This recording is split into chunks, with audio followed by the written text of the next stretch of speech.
This is NewsBreak26 in Southwest New Brunswick. I'm Vicki Hogarth. Here's what's happening in our part of the world.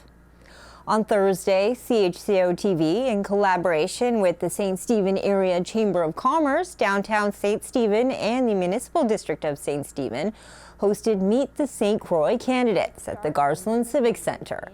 The event offered voters a chance to hear directly from candidates who answered questions pre-submitted by the public and vetted by CHCO ahead of the upcoming provincial election on October 21st. All 7 candidates for St. Croix participated in the event. Bola Abdamulu for the NDP, Kathy Bacchus for the Progressive Conservatives, Chris Booth running as an independent, Mark Rouleau for the Green Party, Troy Lyons for the Liberal Party, Kristen Mitchell of the Libertarian Party, and Alex Tessman for the People's Alliance. For those who missed the event, it will air on CHCO every Monday, Wednesday, and Friday at 7 p.m. until October 20th. And it's also available on our website, chco.tv.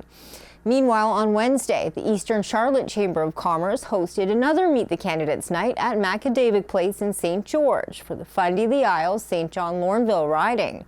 Candidates present included Ian Lee for the Progressive Conservatives, Patty Borthwick for the Liberals, Keith Tays for the Libertarians, and Chris Wanamaker for the NDP.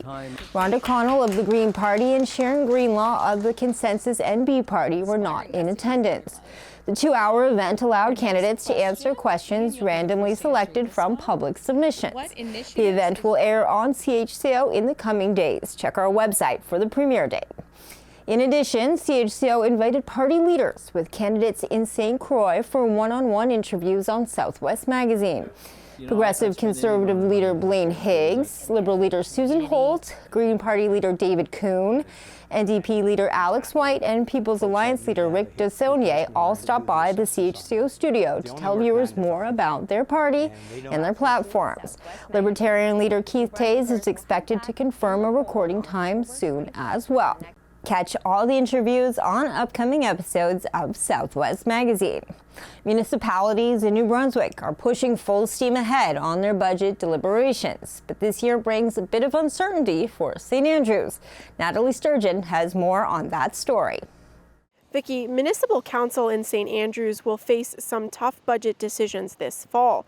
It saw most operational departments see increases tied with the rate of inflation. It also saw requests for grants reach about $80,000.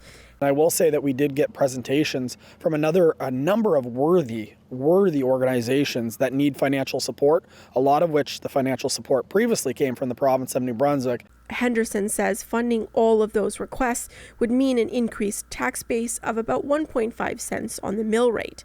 At Council on September 25th, Henderson said councillors would have to have tough conversations.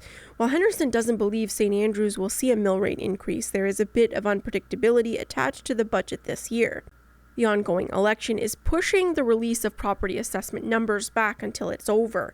We will be having a conversation, and we are optimistic, although we have no numbers due to the election right now, that we will be looking to reduce the mill rate in some of the wards. It's important to note that the province does have a deadline for municipalities. I can't see any municipality actually meeting their deadline because the municipalities aren't getting the information they need to properly pass their budget. Despite this, Henderson hopes also to keep the mill rate of Bayside and Shamcook as steady as possible, areas absorbed in amalgamation. All of this, he explains, sheds a bigger light on the urgent need for fiscal reform. So reform was supposed to happen right away fiscally when it did municipally, and we're still waiting. A couple of dates were promised, but we're still waiting. Several more budget meetings are planned for the next few weeks. Vicki?